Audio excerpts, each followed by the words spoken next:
He was 16. Then something wild happened. One race, one kid, one number no one saw coming. People are still asking who this teen is and what did he just do?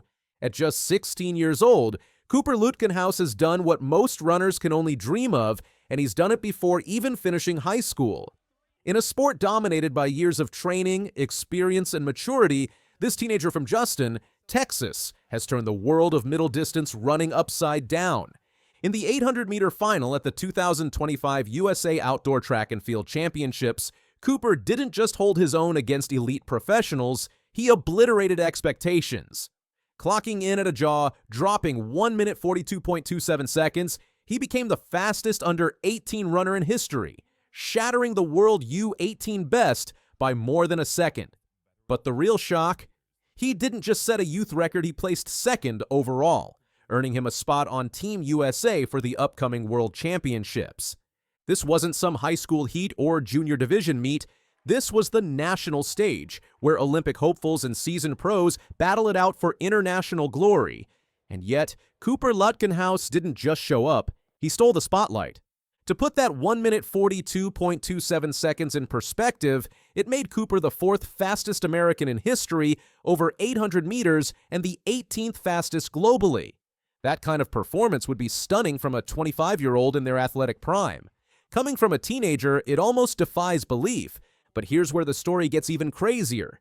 With his runner-up finish at Nationals, Cooper earned something far more valuable than just a medal he qualified for the World Championships in Tokyo. That makes him the youngest American ever to do so in track and field, breaking a long-standing record and sending shockwaves through the sport. While most kids his age are worried about homecoming and homework, Cooper is preparing to face the fastest runners on the planet. He'll be lining up against Olympic medalists and global champions, carrying the flag not just for his country but for a new generation of athletes rewriting the rules. And just days after his historic run, Cooper made another headline-grabbing decision. He turned pro. Foregoing the traditional path through NCAA competition, Cooper signed a professional contract with Nike, officially becoming the youngest U.S. male middle-distance runner ever to go pro while still in high school. It's a move that comes with both massive opportunity and massive pressure. But if anyone's shown they can handle it, it's this kid. In interviews, Cooper has shown remarkable poise and focus. There's no celebrity ego, no dramatics, just a young man who seems to understand the magnitude of what he's doing. He knows he's stepping into the deep end of the sport, and he's diving in head first. Turning pro at 16 isn't just rare, it's practically unheard of. Most runners spend years developing in college programs, building strength and strategy before testing themselves on the international stage. Cooper, he's skipping all of that, jumping straight into the fire with confidence that's earned, not assumed. Of course, his coaches and support team wouldn't let him make such a leap unless they knew he was ready. And make no mistake, he's not just ready. He's already redefining what's possible. But what exactly makes Cooper's performance so special? It's not just the time on the clock, it's how he runs. Watching him compete is like watching a veteran with a decade of racing under his belt. His pacing is precise, his acceleration is timed to perfection, and his finish? Pure firepower. In that fateful race at Nationals, Cooper didn't panic when the early leaders pushed the pace. He held his ground, kept his form, and made his move when it mattered most. Down the final stretch, he surged past more experienced runners with a burst that felt unreal. And when he crossed the line in second place, the crowd knew they'd just witnessed history. That moment didn't just earn him a spot on Team USA, it earned him a place in the conversation about the future of track and field. Because what we saw that day wasn't a fluke. It was a signal. Cooper Lutkenhaus is coming, and the world better be ready.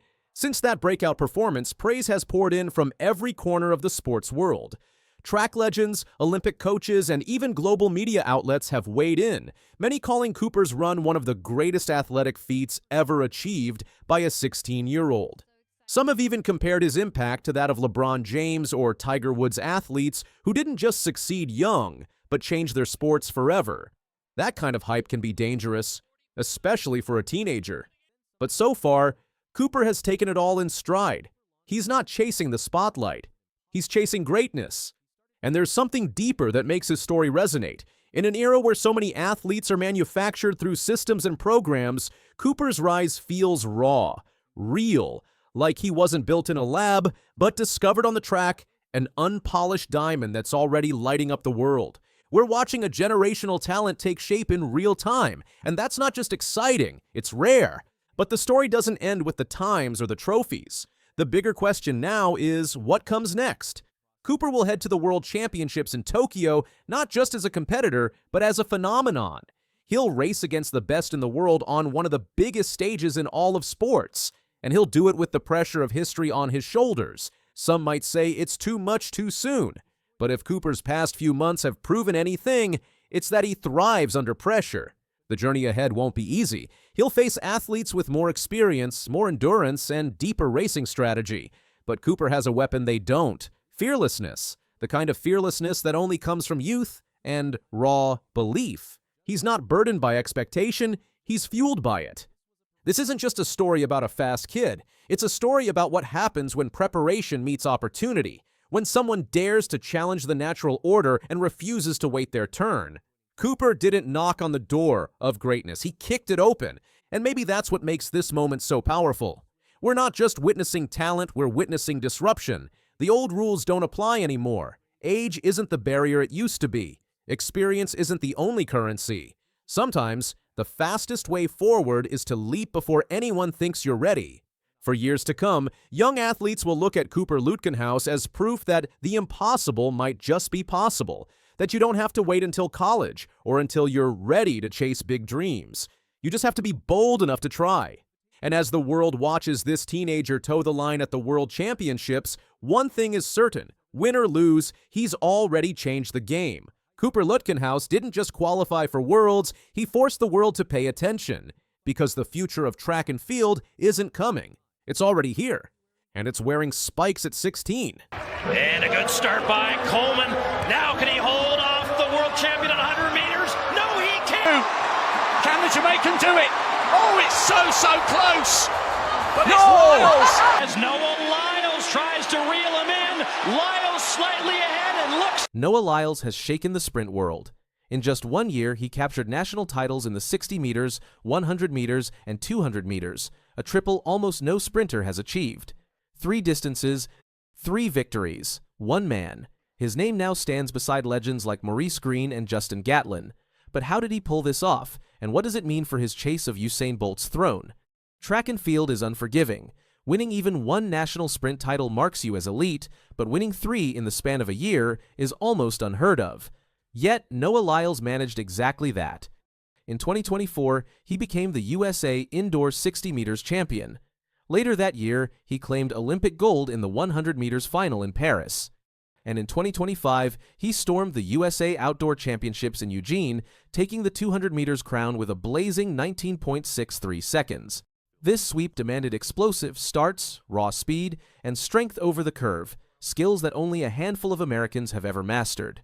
By achieving it, Lyles proved he's not just a 200-meter specialist but a sprinter with full range, and his pursuit is about more than medals.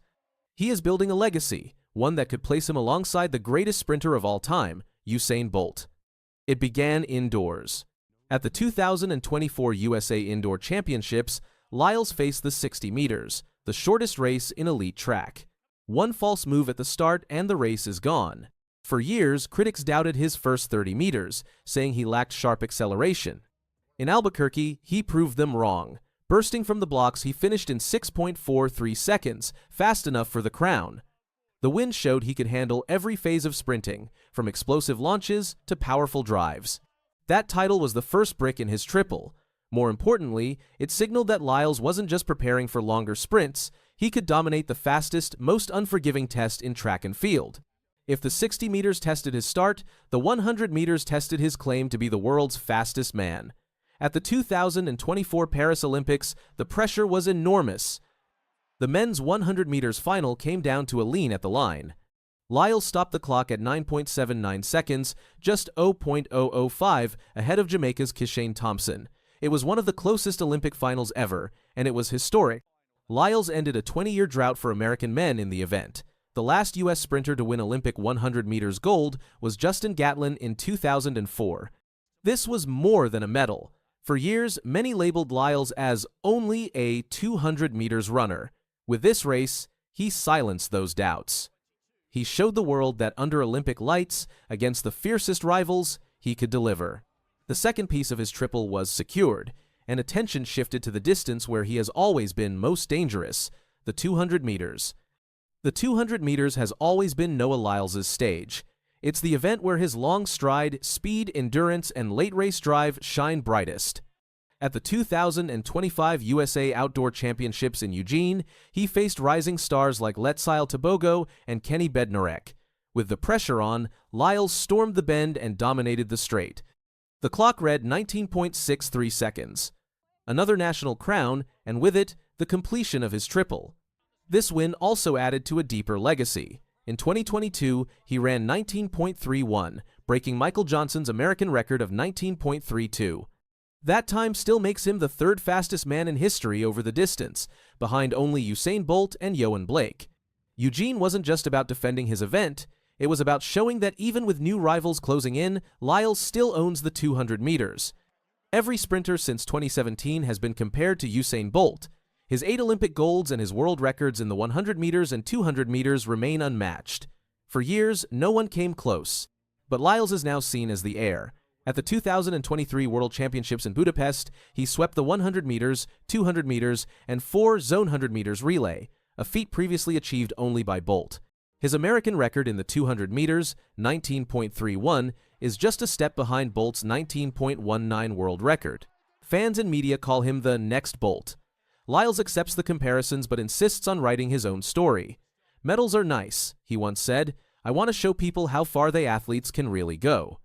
By conquering all 3 sprint distances, Lyles has shown he can carry expectations once thought to belong only to Bolt.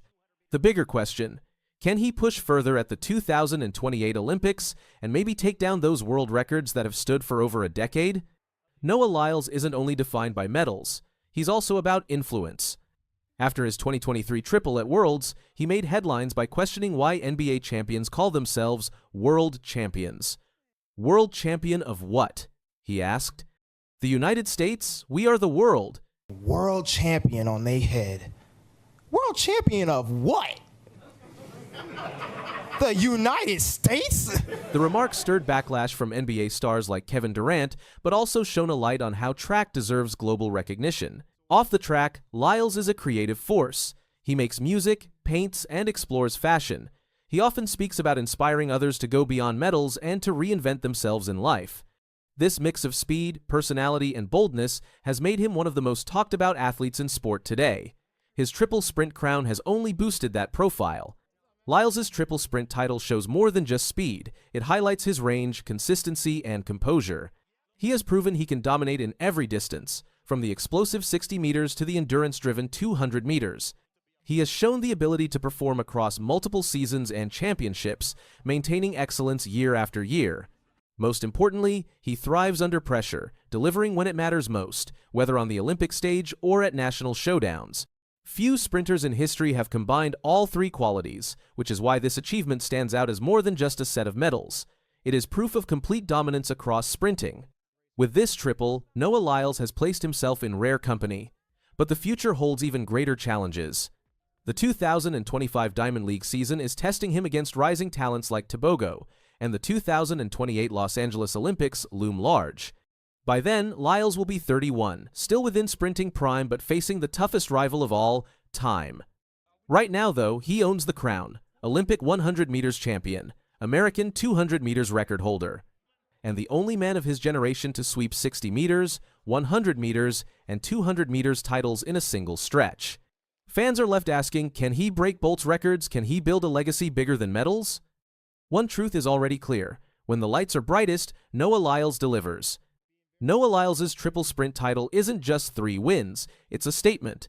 From 60 meters indoors to Olympic 100 meters glory to outdoor 200 meters dominance, he has shown unmatched range. He's more than a 200 meters specialist. He's a complete sprinter, perhaps the closest the world has seen to a new legend since Usain Bolt. So what do you think? Can Noah Lyles keep this momentum, smash records, and cement himself as the fastest man alive? Share your thoughts in the comments, and don't forget to like and subscribe for more stories from the world of sport. Amazing. Being able to compete, feeling healthy, going out there and executing no matter what, just being the best athlete I can be. and doing that with a great team around me, with great training partners, today felt amazing. Sha'Carri Richardson, the reigning world champion, has stunned fans again, but not for the reasons many expected. After a season of setbacks and off-track headlines, she finally stepped back onto the big stage. The result? Both promising and troubling. She reached the podium, but in a way that left more questions than answers.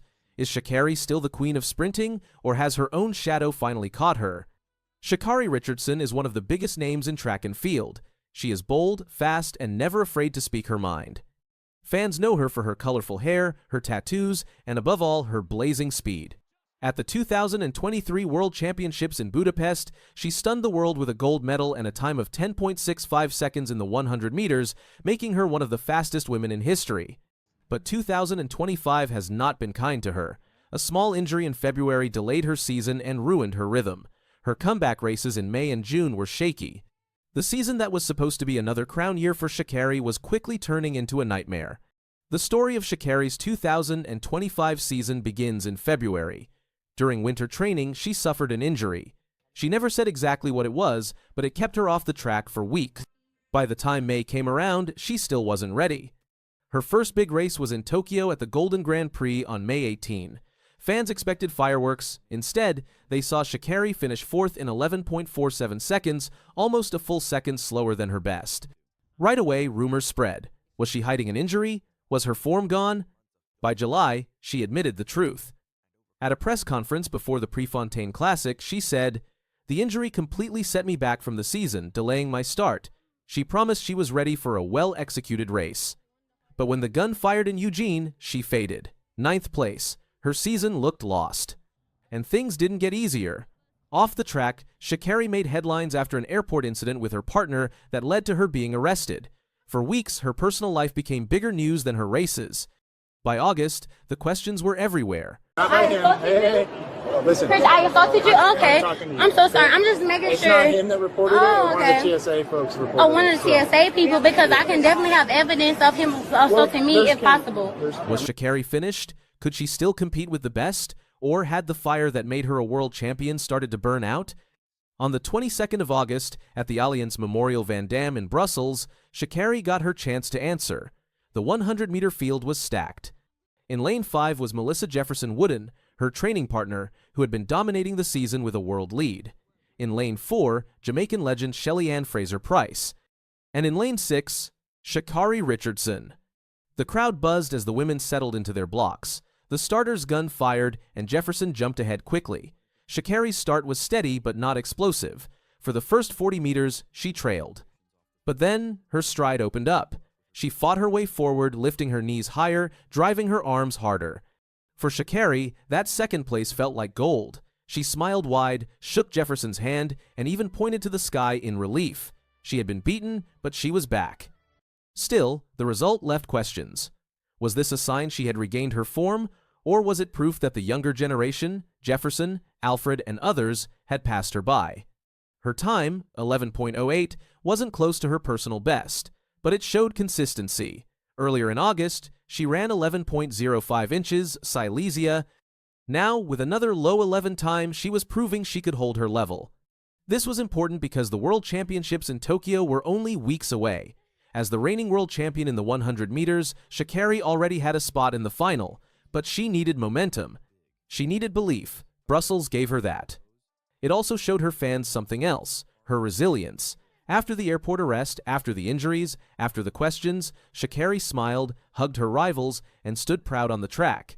It wasn't the kind of fire she showed in Budapest in 2023, but it was a quieter strength. Still, the fact remained, Sha'Carri wasn't the fastest on the track that night. Melissa Jefferson Wooden, her own training partner, had outrun her. For Sha'Carri, that might have been the hardest part.